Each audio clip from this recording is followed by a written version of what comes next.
আমাদের এই স্বৈরশাসক হাসিনাকে দ্রুত দেশে পাঠান, নইলে আমরা সেভেন সিস্টার্স খেয়ে দেব।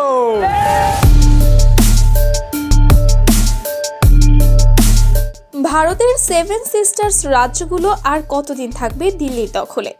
স্বাধীনতার স্বপ্ন দেখা এই অঞ্চলগুলো কি নতুন সুযোগ এনে দেবে বাংলাদেশের জন্য? আজকের ভিডিওতে জানবো এমনই কিছু তথ্য যা আমাদের ভবিষ্যৎ সম্পর্কে নতুন দৃষ্টিভঙ্গি দেবে।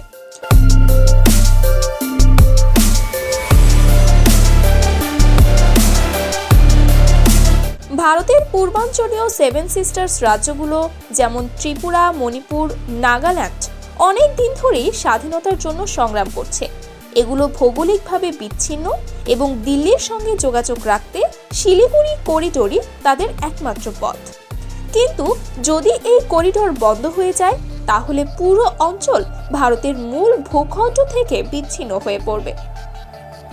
বিশেষ করে ত্রিপুরা বাংলাদেশের সবচেয়ে কাছের রাজ্য। ত্রিপুরার জনগণ বাংলাদেশের সঙ্গে সরাসরি বাণিজ্য করতে আগ্রহী। যদি এই রাজ্য স্বাধীন হয় তাহলে বাংলাদেশের অর্থনীতি অনেক শক্তিশালী হবে। ত্রিপুরার ৪২ লাখ মানুষ আমাদের পণ্যের উপর নির্ভরশীল হতে পারে। অন্যদিকে মণিপুর রাজ্যের পরিস্থিতি আরও জটিল। এই রাজ্য প্রায়ই কারফিউতে থাকে এবং বিদ্রোহী গোষ্ঠীর দখলে থাকে। মিয়ানমার থেকে প্রচুর অস্ত্রের যোগান আসে এখানে।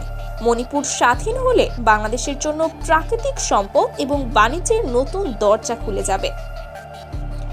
নাগাল্যান্ডও একই পথে। এই রাজ্যগুলো ভারতের অধীনে থাকতে চায় না। তাদের স্বাধীনতার পথে বাংলাদেশের সহযোগিতা বড় ভূমিকা রাখতে পারে।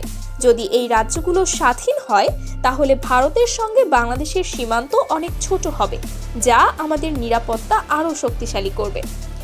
এছাড়া চীনের সঙ্গে সরাসরি স্থলপথে বাণিজ্য করার সুযোগ পাবে বাংলাদেশ। চট্টগ্রাম বন্দর হয়ে চীনের প্রধান বাণিজ্যিক অংশীদার হতে পারে বাংলাদেশ।